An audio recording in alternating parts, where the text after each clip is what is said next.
1 தீமோத்தேயு 1:18 ஒரு காரியத்தை குறித்து பவுலடியால் தீமோத்தேயு பார்த்து சொல்லுகிறார். வாலிபனே, நீ எப்படி தெரியுமா இருக்கணும்? அடியன் வாசிக்கிறேன் பாருங்க. நல்ல போராட்டம் பண்ணும்படி இந்த கட்டளை உனக்கு ஒப்புவிக்கிறேன்.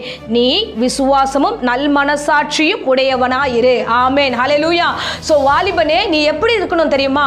இந்த உலகத்துல போராட்டம் உண்டு. இந்த போராட்டம் நல்ல போராட்டம். நல்ல போராட்டங்களை போராடுங்க. தேவையில்லாத பாவத்தின் காரியங்களை போராடாதீங்க. நல்ல போராட்டம் பண்ணுங்க. இந்த போராட்டத்துல நீ எப்படி இருக்கணும்? 2 காரியத்துல தெளிவா இருக்கணும். 1, விசுவாசத்துல, உன் தேவன் மீது நீர் வைக்கிற விசுவாசத்திலையும்.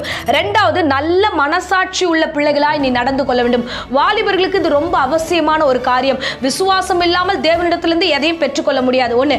2வது, மனசாட்சி இல்லாம உண்மையாகவே வாழவே முடியாது. கிறிஸ்துவ வாழ்க்கைக்கு மனசாட்சி அவசியம்.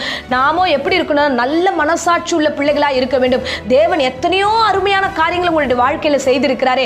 ரட்சிப்பை கொடுத்திருக்கிறார். ஆண்டவர் கிருபைகளாய் ஊழியத்தை கொடுத்திருக்கிறார். அவ்வளவு அருமையான தேவன் உங்களை நடத்தியிருக்கிறார். ஆனா இன்னைக்கு அந்த நல்ல மனசாட்சியை விட்டுடுறோம். சோ தேவன் இந்த இடத்துல சொல்லுகிறார், நீ நல்ல மனசாட்சி உடையவனா இரு. இன்னைக்கு ஸ்பெஷலா நான் பேச வேண்டும் என்று விரும்பின காரியம் என்னன்னா, கிறிஸ்துவ பிள்ளையாகி இருக்கிற அருமையான வாலிபனே, அருமையான பிள்ளைகளே, நல்ல மனசாட்சி உங்களுக்கு தேவை.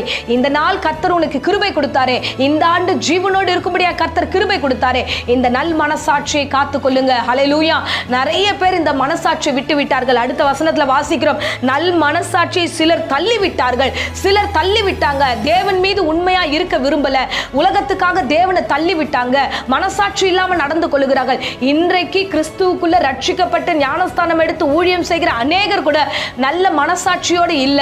எதுவனாலும் செய்யலாம், தேவன் எல்லாத்தையும் மன்னிச்சிருவார் என்று சொல்லிட்டு பாவத்தின் காரியத்தில் வீரியமாய் செய்கிறார்கள். தான் செய்கிறது கரெக்ட் என்று சொல்லி பாவத்தில் நிலைத்திருப்பவர்களும் உண்டு.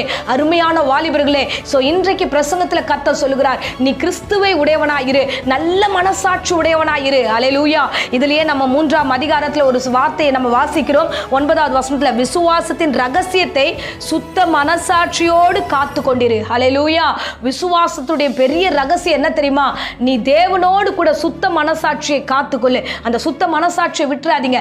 ரட்சிக்கப்பட்ட பொழுது எவ்வளவு அருமையா இருந்தீங்க, மனசாட்சி உள்ள பிள்ளைகளா இருந்தீங்க. ஒரு பொய் சொல்லுவதற்கோ இல்ல தவறுதலான காரியத்தை இன்ஃபர்மேஷனை நீங்க பாஸ் பண்ணுவதற்கோ யோசிச்சீங்களே.